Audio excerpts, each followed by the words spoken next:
Alhamdulillah, alhamdulillahi rabbil alamin. Wa bihi nasta'inuhu ala umuri dunya waddin. Asyhadu an la ilaha illallah wa asyhadu anna Muhammadan abduhu wa rasuluh. Faqala Allah Ta'ala, ya ayyuhalladzina amanu ittaqullaha haqqa tuqatih wa la tamutunna illa wa antum muslimun. وقال يا أيها الذين آمنوا اتقوا الله وقولوا قولا سديدا يصلح لكم أعمالكم ويغفر لكم ذنوبكم ومن يطع الله ورسوله فقد فاز فوزا عظيما أما بعد فإن أصدق الحديث كتاب الله وخير الهدي هدي محمد صلى الله عليه وآله وسلم وشر الأمور محدثاتها فإن كل محدثة في الدين بدعة وكل بدعة ضلالة وكل ضلالة في النار. Kaum muslimin sidang Jumat yang dirahmati oleh Allah Tabaraka wa Ta'ala.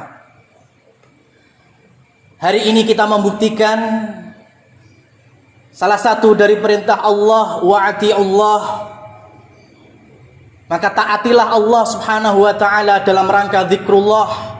Fas'au ila zikrillah wa dzarul bai'. Bersegeralah kalian mendatangi majlis Jumat dan tinggalkanlah jual beli maupun urusan dunia. Selain itu ada pula ketaatan yang mutlak.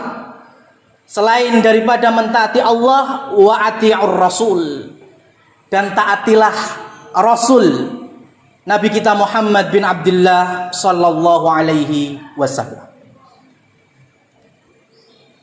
Sidang jamaah Jumat yang dirahmati oleh Allah,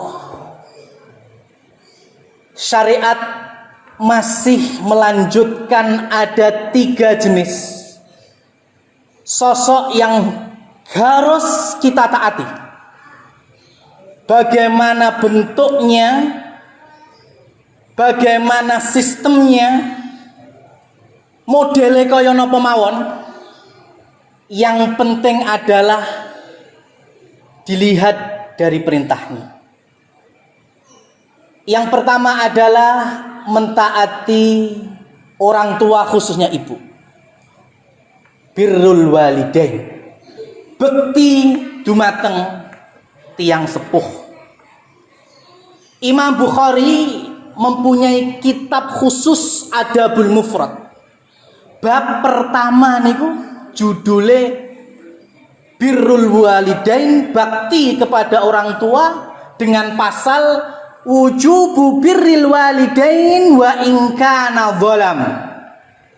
Wajibnya bakti kepada orang tua meskipun mendolimi dirinya. Jadi tidak ada alasan tidak bakti kepada orang tua, khususnya ibu. Bapak pun juga masuk, apalagi kalau semuanya masih ada.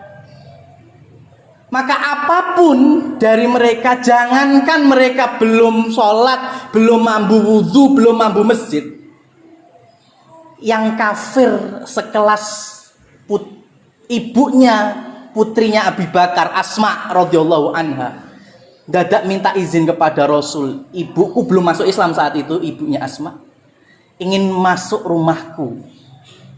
Bagaimana Rasul, engkau izinkan atau tidak? Silakan, baktilah kepada ibumu meskipun kafir. Abu Hurairah radhiyallahu anhu paling banyak meriwayatkan hadis. Ibunya setiap hari menghina Rasul, mencela Nabi Muhammad. Abu Hurairah tidak membalas dengan celaan, hinaan. Bu, calon rokok, kafir, musyrik, tidak seperti itu. Datang kepada Rasul, ya Rasul, doakan ibuku, doakan ibuku. Sampai Rasul kemudian berdoa, Allahumma hdi ummi Abi Hurairah, Allahumma hdi umma Abi Hurairah, ya Allah berikan hidayah ibunya Abu Hurairah. Pulang, ternyata di dalam rumah ibunya membawa kabar gembira, asyhadu an la ilaha illallah wa asyhadu anna Muhammadar Rasul. Ibunya masuk Islam dari doanya Nabi Muhammad. Maka mulai saat itu Abu Hurairah sebelum masuk rumah mengucapkan salamnya keren, Mas. Assalamualaikum ya ummah. Barakallah, barakallah, rahmatullah, kama rabbaitini shaghira. Assalamualaikum wahai ibuku, semoga rahmat, semoga barokah Allah kepadamu yang semenjak aku kecil momong aku. Ibunya dari dalam itu menjawab, Waalaikumsalam ya bunayya, rahmatullah, barakallahu fiik. Alladzi bararta bi kabira. Semoga rahmat Allah, semoga keberkahan dari Allah untukku wahai anakku, karena engkau telah bakti kepadaku di saat usiaku lanjut. Ini yang pertama. Yang kedua adalah ketaatan istri kepada suami. Yang pertama tadi sepakat, Pak. Tidak ada satupun muslim yang tidak sepakat untuk bakti kepada orang tua. Tetapi yang poin yang kedua, terkadang masih ada yang nyimpang. Ya deleng-deleng sik, suamiku seperti apa. Tidak ada istilah itu dalam syariat Islam. Selagi masih pasangan yang sah, suami istri, maka istri wajib taat kepada suaminya. Tidak melihat suaminya mungkin masih berlaku dosa besar, mungkin masih judi, mungkin masih main-main yang lain, mungkin sholatnya belum tertata, mungkin belum kelihatan jamaahnya. Tetapi lihatlah perintahnya apa. Kalau perintahnya perintah yang mubah, perintah-perintah yang tidak maksiat, goreng telo, godok wedang, mempersiapkan macam-macam, silahkan taati. Begitu juga anak kepada orang tuanya, lihat dulu perintahnya. Kalau perintahnya ternyata perintah maksiat, perintahnya perintah dosa, maka di situ baru kita la ta'ata li makhlukin. Tidak ada ketaatan bagi makhluk selagi dalam maksiat terhadap Allah Subhanahu wa ta'ala. Yang ketiga adalah ketaatan rakyat dan masyarakat kepada pemimpinnya. Yang kedua tadi sudah mulai ada yang nggak setuju sebagian. Lihat dulu pokoknya bojone kayak apa. Ya. Selagi yang penting pasangan sah. Berbeda kalau suaminya orang kafir, non muslim, maka dalam fikih Islamnya bubar. Sudah bukan cerai lagi, Mas. Kalau cerai masih ada rujuk, cerai 1, cerai 2, masih bisa kembali, masih ada masa iddah.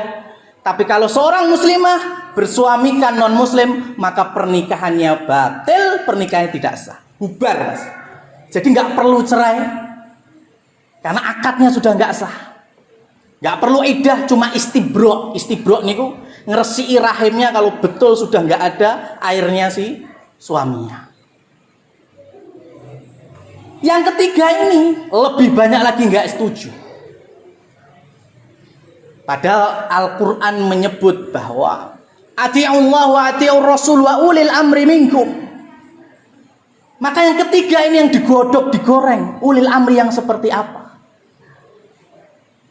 Rasulullah Shallallahu Alaihi Wasallam memberikan gambaran dalam Bukhari, dalam Muslim, meskipun yang memimpinmu itu hatinya seperti hati setan, jasad manusia tapi hati setan. Kurang ngeri napa nih? Ukhidha maluk wa dhuriba unuk. Hartamu diambil, kamu dipukuli. Tetapi Rasul senantiasa bersabda as-sam'u wat ta'ah. Taatilah. Dan itu mau namanya apa saja. Mau raja, mau sultan, mau amirul mukminin, mau khalifatul Islam, mau presiden, penguasa, perdana menteri, sama. Karena Rasulullah Shallallahu Alaihi Wasallam memberikan keumuman, tidak mengkhususkan. Jadi perhatikan perintahnya, nggak usah nunggu. Oh, penguasa kami penguasa yang zalim, yang mungkin tidak menjaga sholatnya, oh yang mungkin banyak dosa-dosanya. itu urusan dia dengan Allah Subhanahu wa taala. Urusan kita hanya mentaati. Kalau perintahnya yang perempuan nggak boleh berjilbab, yang laki-laki melakukan kesyirikan, menyembah kuburan, ngalap berkah yang syirik dan lain sebagainya, maka ini juga kita taati. Tapi kalau perkara-perkara maslahat, SIM, STNK, helm, dan seterusnya, paspor, maka tentunya kita mentaati dalam kemaslahatan. Ma'asyiral muslimin rahimani wa rahimakumullah. Dahulu sahabat, orang yang paling mudeng tatanan syariat, pernah diuji oleh Allah memiliki pemimpin yang zalim.